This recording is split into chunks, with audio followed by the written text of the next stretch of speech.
Open University.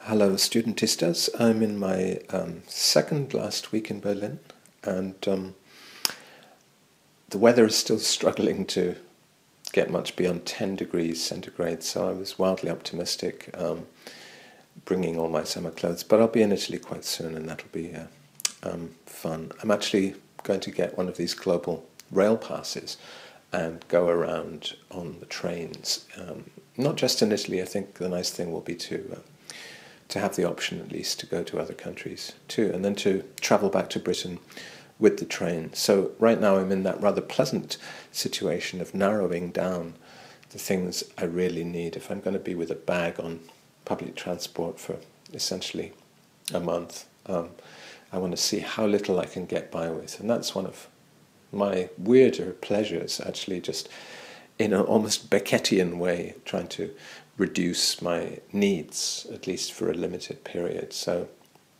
the global pass is a little more expensive, but it's quite nice to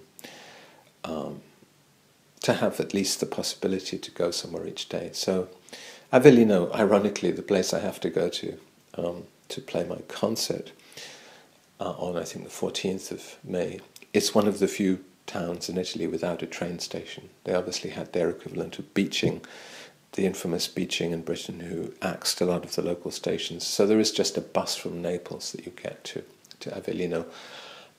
It's a mystery why I play this town so often, because there's no momus demand really in such a small town in Italy, but it's not really a mystery, because it's basically the people who run the club, which is called Godot. Sung and ringing the bell, but it's not my concern.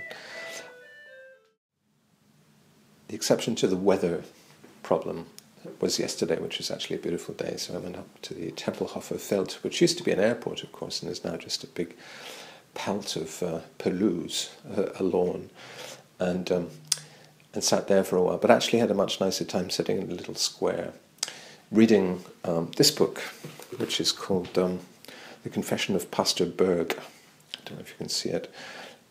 It's a Swiss author called Jacques Chessex, who is still alive, actually. Is in his 70s now. It's in French. He's a French-Swiss author from Lausanne. So this concerns a pastor, extreme Calvinist pastor, who decides to, he's reading Calvin every day, and he's trying to, it's a little bit like Memoirs and Confessions of a Justified Sinner, which is one of Scotland's great novels, not as well known as it ought to be. A very radical narrative told from two different perspectives, at least two different perspectives, told from the perspective of a Calvinist who believes he's a member of the elect, a demonic figure who goads him on to various murders, and then a kind of weird collective narrative of an uprising at the end. So it's a multiple perspective, written in the early 19th century, but very modern. And actually this is something, this novel, written in the mid-20th century, is not. It's not particularly modern at all. It's a sort of, 67 it came out. It's basically a straightforward story, one man's point of view of, actually very similar, weirdly similar to the other novel I've been reading, Stefan Zweig's Amok, because they both revolve around an unsuccessful abortion. They both revolve around a kind of insane narrator, or a narrator who temporarily takes leave of his senses and runs amok, literally in this case, and decides to be the destruction of, the engine of destruction of a woman who's either too proud herself, in the case of Amok, or whose father represents everything that an Alpine canton has wrong with it. So this pastor, Puritan, fascistic almost pastor, decides to destroy the 16-year-old daughter of a local potentate, a sawmill owner and entrepreneur. but then falls in love with her and destroys himself and becomes himself the sacrificial lamb that he was going to offer up to God. But in the process, he learns some humanity. Love teaches him to be a little bit more human. And so both of these narratives are fairly straightforward, and they're gripping in that they both present a woman as a potential victim who then becomes a savior. But both women die. The virtuous women at the center of these, or the muses of the kind of deranged narrators, both die. One of them, the narrator, manages to save the honor posthumously of the lady, and then the other, the narrator, he substitutes himself as a sacrifice in her place, basically.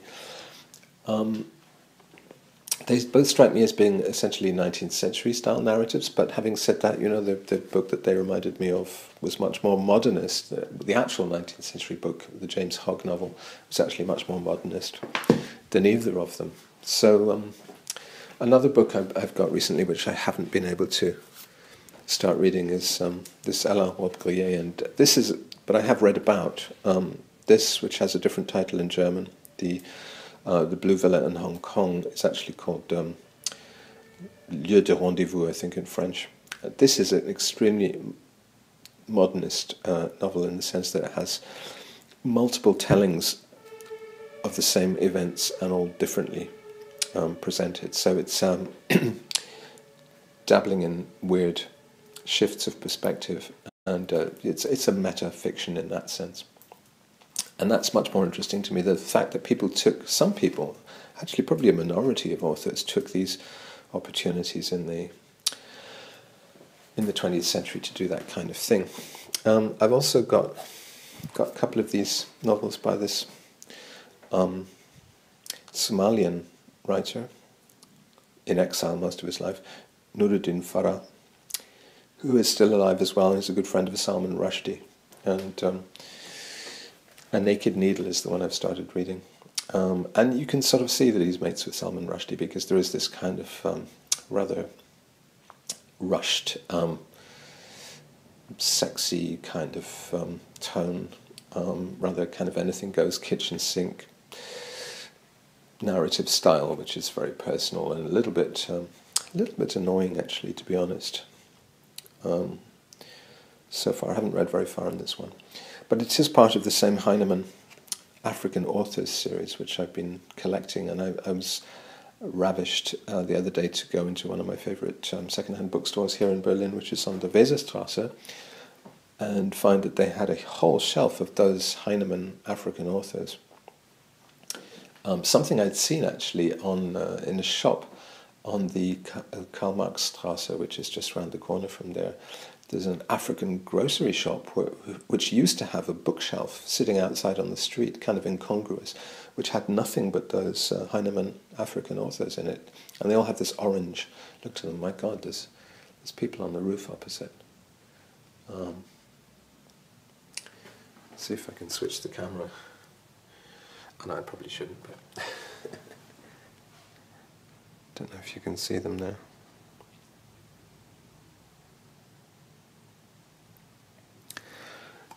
This being Germany, they've probably travelled around as apprentices for 2 or 3 years, learning how to fix TV aerials. Yeah, it's a little bit precarious the way I've got the camera set up there. I think the first 2 books I was talking about are going to be quite useful as illustrative material for the lecture I have to give in Rome, because it's talking about the unconscious, or sublimation as metaphor. And it's interesting how many conventional stories use this kind of, as a tension-generating device. They use the possibility of, the sacrifice of a virgin, or some harm coming to a woman. Basically, they're tying the female to the train tracks kind of trope. And then offer a normative solution, which is that love saves the day, or somebody who looks like they're going to be a murderer or a rapist turns out to be a savior, so you can sort of comfortably invest. You can read with a sort of sense of ongoing horror. Is this really the confession of a murderer, or a molester or a rapist or whatever, and then be relieved that this character that you partially identified with but found dodgy because he was basically an incarnation of the id, the libido, turned out to be somebody honourable, trustworthy. So it's a restoration of the superego values, and you can resublimate all those pathological impulses and drives to crime and so on. It's a great narrative model because we're all fascinated by crime and by the pathological, but we also don't want to identify too uncomfortably and too closely with it. So it allows you to indulge your pathological libidinous impulses and then have them kind of safely grounded in a cathartic rush. So that's the kind of thing I'll be talking about in Rome. Rome is now followed by a concert, so I have to be the academic and then sing. The other thing I've been doing the last week is I went into a studio which is called Pop Studio Schöneberg.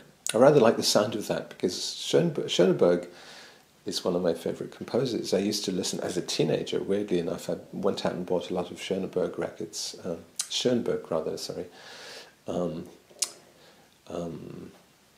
and sat there listening to Piero Lunaire and stuff. And I'm kind of thinking, when I go back to Osaka, of making a kind of Schoenberg-like Songspiel, you know, a sort of sequence of songs which would be atonal or serial or whatever, but that's probably an idea that will go out in the first 10 minutes. But I always like to have a sort of far-fetched idea of what I'm going to do when I'm approaching new work. But yeah, I was in Pop Studio Schoenberg with a guy called Bendrick, who rented me his studio to do post-production work on Create, which is a new box set which Cherry Red is putting out. They say that the sales on Pubic Intellectual were pretty healthy, and so they're committing now to doing a whole re-release of the 6 or 7 albums I did for Creation. One of those 7 was actually a compilation, Monsters of Love, but there are 6 studio albums made for Creation between 87 and 93, and so those will come out now on Cherry Red. And so I've been squirreling out from my storage DAT tapes, one of these endless abandoned formats, you know, which we've seen fall by the wayside. It was quite a good format, and the DAT tapes, to their credit, were all still working. The indexing all still worked. Bendrick is friends with a band called Alphaville, who were big in the 80s, and so that he managed to get them to lend us their DAT machine, which is actually a very good, chunky Sony DAT machine. So I've been using that to listen to and grab digitally DAT recordings, masters, because from 1990 I was recording at home and had a sequencer and a sampler, basically. So it's a certain kind of track. For the second box, there's going to be two basic releases in this. It's going to be called Create. It's going to be one called Procreate and one called Recreate. I'm not sure which is which yet, but the 3 80s CDs will be on, possibly on Procreate, and the 3 90s CDs on Recreate. Procreation and recreation being, you know, to the great pleasures for humans, especially in holidays. Although holidays are not really my thing, partly because I have problems with the freedom of others. The freedom of others seems to coincide with the lack of freedom for me, because I like being free when other people are working. That's very selfish of me. So it's been a bit of a horror having to be in Berlin, not just during the Easter weekend, but also the May Day holiday weekend. May Day holiday weekend has the added bonus of people actually smashing things up, not just the shops being shut, but the shops actually getting their windows smashed, having to put shutters down and board up with wood and stuff to prevent anti-capitalist, anti-globalist protesters, whatever, smashing them up. So, but as far as I've heard, not much of that happened yesterday. I said this to Bendrick. I said I want to avoid all this smashing that's going to be going on. Radical as I am, you know, I don't particularly want to be around smashing.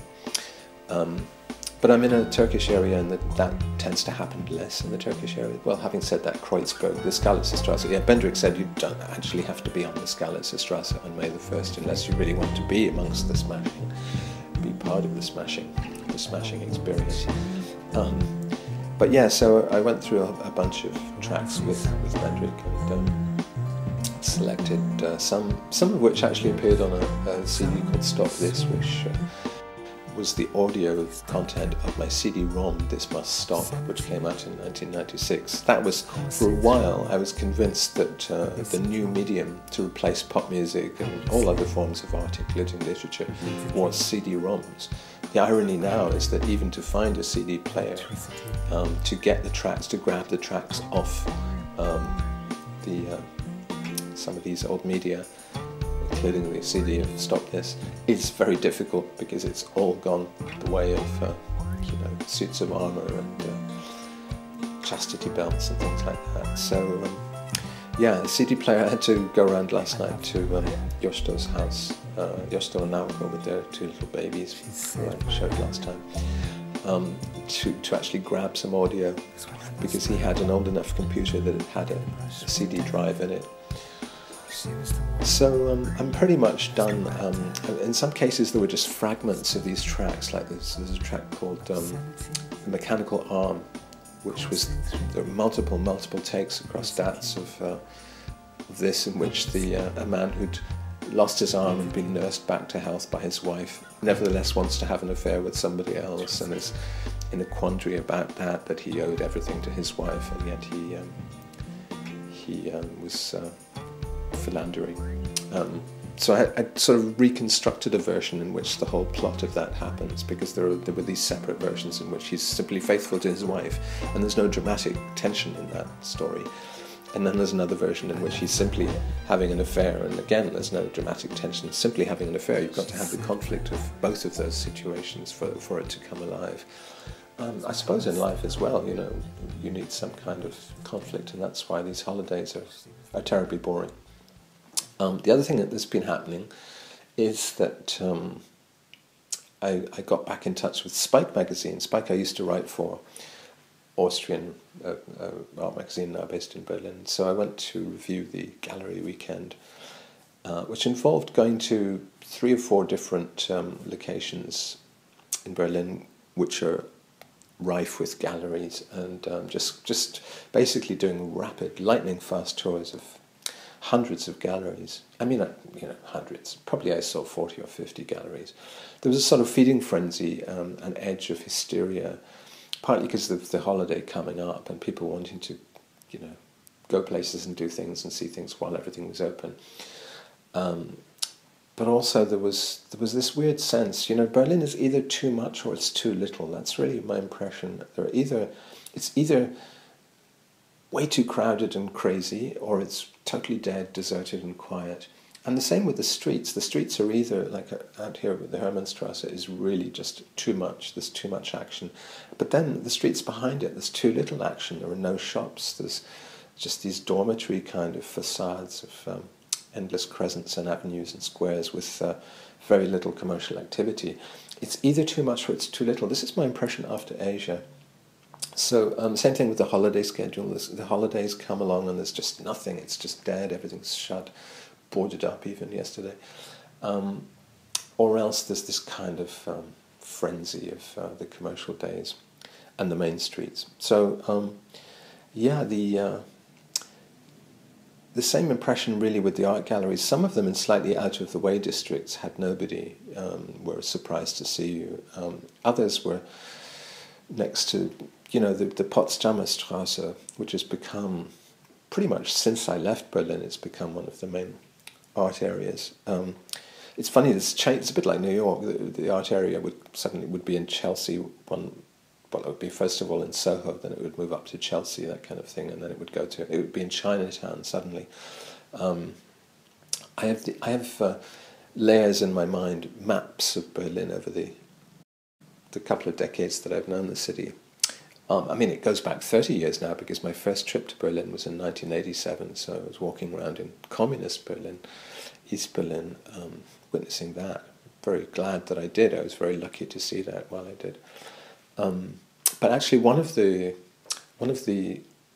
weird kind of juxtapositions was that Perez projects, which I first visited in Chinatown in Los Angeles in 2003 and met Javier Perez, the owner, when he was just still demonstrating slightly folksy, kind of trendy little artworks, you know, sort of little clothes, pink and white clothes, and kind of cute little sculptures, which was sort of ironic in that almost 90s manner.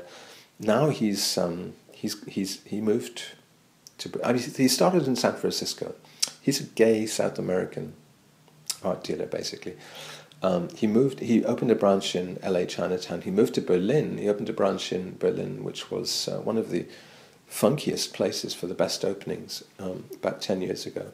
So you get Terence Coe performances, you know, black drum kit in a black room, very exciting, kind of slightly decadent feeling, slightly campy performances.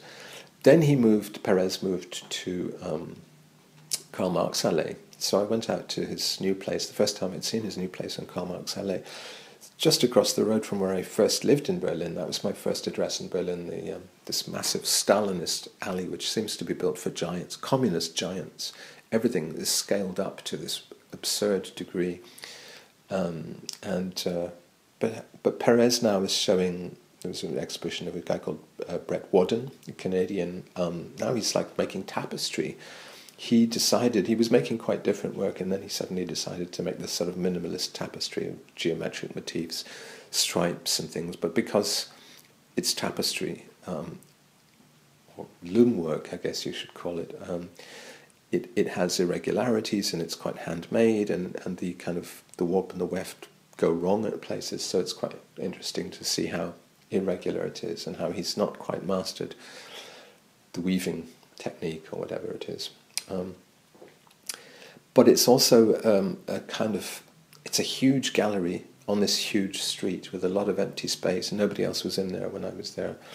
And it's kind of lost the edge of either folksy charm that he had in 2003 when I first saw his gallery, or that edge of kind of downtown performance that Terence Coe and company brought. So I don't know, I see many of these galleries, I've watched them over the years, and I've seen them growing bigger, starting off funky and edgy and small and approachable, and getting successful, moving geographically, becoming finally quite big and bland. And the same thing happens to districts, of course, in Berlin, that an area that was just in a sweet spot. I mean, it happens everywhere. It happens in the music industry, where you get indie labels like Creation that start off as a really small, exciting little blend of, you know, tastes, and then sell out to Sony or whatever. It's very hard to keep on a level. You can't really keep on a level in capitalism. You have to go for it, and going for it is what destroys you in the end. That's one of the stories. The other story is you don't go for it and you simply fail, disappear. The hard thing is to survive and keep going at the same level. That applies to districts, it applies to galleries, it applies to cities in general. I'm not sure if Berlin is still in a sweet spot. I think it is. I think there's still enough in Berlin to excite you if you track it down.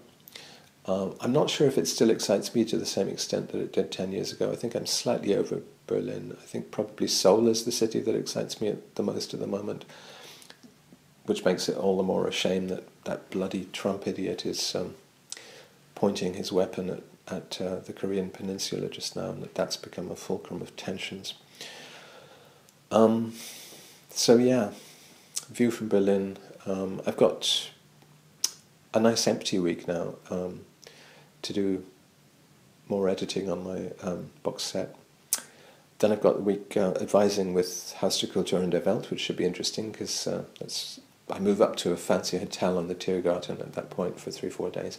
Then I'm off to Italy. But I'll keep you updated. Open University.